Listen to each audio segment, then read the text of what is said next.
Hey guys, welcome back to Shri Naresh YouTube channel. So ಇವತ್ತಿನ ವಿಡಿಯೋದಲ್ಲಿ ನಾವು ಶಾವಿಗೆ ಪಾಯಸ ಮನೇಲೇ ಹೇಗೆ ಮಾಡೋದು ಅಂತ ನೋಡೋಣ. ಸೊ ಇದಕ್ಕೆ ಏನೆಲ್ಲ ಇಂಗ್ರೀಡಿಯೆಂಟ್ಸ್ ಬೇಕಾಗತ್ತೆ ಅಂತ ನಾನು ಹೇಳ್ತೀನಿ. ಸೊ ಅದು ನಿಮಗೆ ತುಂಬ ಈಸಿ ಆಗುತ್ತೆ.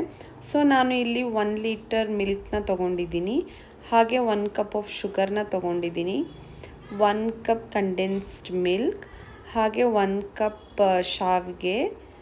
ಡ್ರೈ ಫ್ರೂಟ್ಸಲ್ಲಿ ನಾನು ಡ್ರೈ ಗ್ರೇಪ್ಸ್ ಆ್ಯಂಡ್ ಕ್ಯಾಶ್ಯೂನ ತೊಗೊಂಡಿದ್ದೀನಿ, ಹಾಗೆ 2 ಟೇಬಲ್ ಸ್ಪೂನ್ ಆಫ್ ಬಾದಾಮ್ ಪೌಡರ್ನ ತೊಗೊಂಡಿದ್ದೀನಿ. ಸೊ ಹೇಗೆ ಮಾಡೋದು ಅಂತ ನೋಡೋಣ.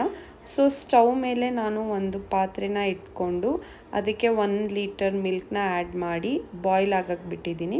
ಸೊ ಬಾಯ್ಲ್ ಆದಮೇಲೆ ಇಲ್ಲಿ ನಾನು ಶಾವಿಗೆನ ಹಾಕ್ತಾಯಿದ್ದೀನಿ.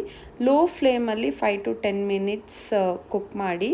ಸೊ ಶಾವಿಗೆ ಕಂಪ್ಲೀಟಾಗಿ ಕುಕ್ ಆದಮೇಲೆ ನೀವು ಕಂಡೆನ್ಸ್ಡ್ ಮಿಲ್ಕ್ ಇಲ್ಲ ಬೇರೆ ಇಂಗ್ರೀಡಿಯೆಂಟ್ಸ್ನ ಆ್ಯಡ್ ಮಾಡಬೇಕಾಗತ್ತೆ. ಸೊ ಇಲ್ಲಿ ನಾನು 1 ಕಪ್ ಆಫ್ ಕಂಡೆನ್ಸ್ಡ್ ಮಿಲ್ಕ್ನ ಹಾಕಿ ಅದು ಸ್ವಲ್ಪ ಬಾಯ್ಲ್ ಆಗಕ್ಕೆ ಬಿಟ್ಟಿದ್ದೀನಿ. ಬಾಯ್ಲ್ ಆದಮೇಲೆ 1 ಕಪ್ ಆಫ್ ಶುಗರ್ನ ಆ್ಯಡ್ ಮಾಡ್ಕೊಳ್ತಾ ಇದ್ದೀನಿ. ಸೊ ಶುಗರ್ ಆ್ಯಡ್ ಮಾಡುವಾಗ ಸ್ವಲ್ಪ ನೋಡ್ಕೊಂಡು ಆ್ಯಡ್ ಮಾಡಿ, ಬಿಕಾಸ್ ಕಂಡೆನ್ಸ್ಡ್ ಮಿಲ್ಕಲ್ಲೂ ಕೂಡ ಆಲ್ರೆಡಿ ಶುಗರ್ ಇರುತ್ತೆ. ಸೊ ಇಲ್ಲಿ ಎಲ್ಲ ಹಾಕಿ ಆದಮೇಲೆ ನಾನು 2 ಟೇಬಲ್ ಸ್ಪೂನ್ ಆಫ್ ಬಾದಾಮ್ ಪೌಡರ್ನ ಆ್ಯಡ್ ಮಾಡ್ತಾಯಿದ್ದೀನಿ.